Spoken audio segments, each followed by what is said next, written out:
Olá pessoal, vamos dar continuidade ao nosso curso de atualidades. O tema hoje é manifestações populares no Brasil. Em virtude dos atos de rua ocorridos no Brasil no ano 2013, as manifestações populares podem ser utilizadas como tema dos vestibulares, de concursos, não é? O vestibular do Enem.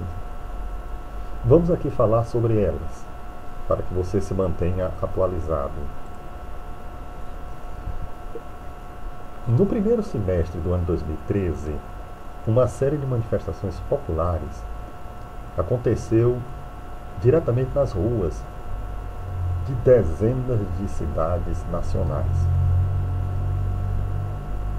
Inicialmente, o movimento estava reivindicando redução nas tarifas dos transportes coletivos, mas as manifestações tomaram vulto, foram ampliadas, ganhando uma quantidade muito grande de pessoas, de adeptos, e também novas reivindicações surgiram. Talvez a suposta violência policial aos atos também contribuiu para que mais pessoas fossem às ruas para garantir os direitos de livre manifestação, ou seja, as prerrogativas democráticas.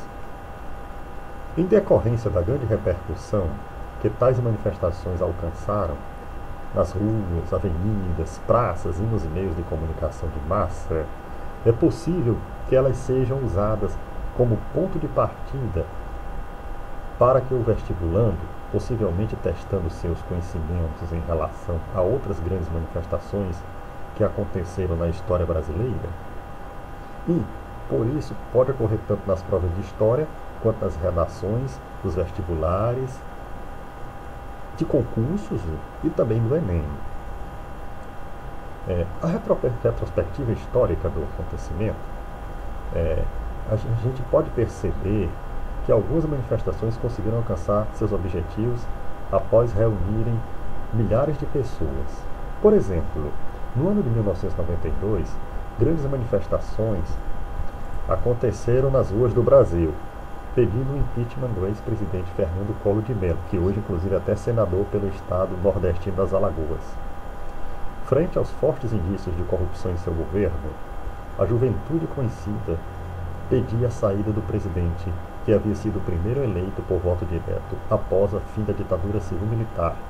Ele foi eleito inclusive com um dos slogans, o caçador de marajás. Esses jovens ficaram conhecidos como cara-pintadas, pelo fato de pintarem em seus rostos pequenas faixas com as cores da bandeira brasileira. Após forte pressão popular, Collor renunciou ao cargo, assumindo em seu lugar o vice-presidente, o mineiro Itamar Franco. Quando não alcançaram os objetivos pretendidos, os movimentos proporcionaram um debate sobre a situação política do país e estimularam a participação política de um número cada vez maior de pessoas.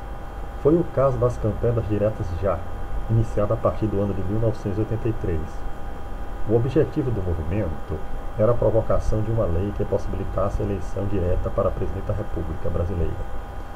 O país ainda vivia os últimos anos da ditadura civil-militar, o que não impediu que milhares de pessoas saíssem às ruas para participar de comícios e exigir a abertura democrática a todo custo, após anos de controle político por parte das Forças Armadas. Apesar da pressão, a lei não foi aprovada e o presidente posterior foi ainda eleito pela forma indireta do colégio eleitoral. Apesar dessa derrota, um novo cenário político abriu-se, descortinou-se ao país com uma maior liberdade de participação política. Na década de 1960, o conturbado contexto político também gerou manifestações nas ruas.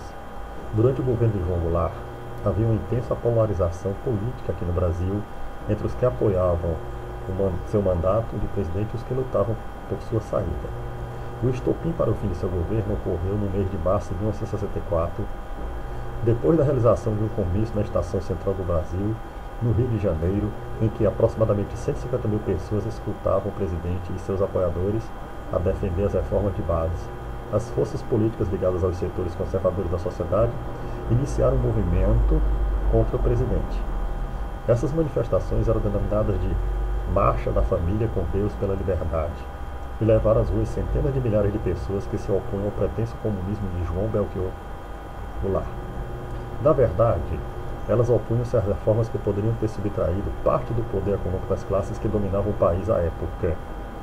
Essas marchas foram um argumento necessário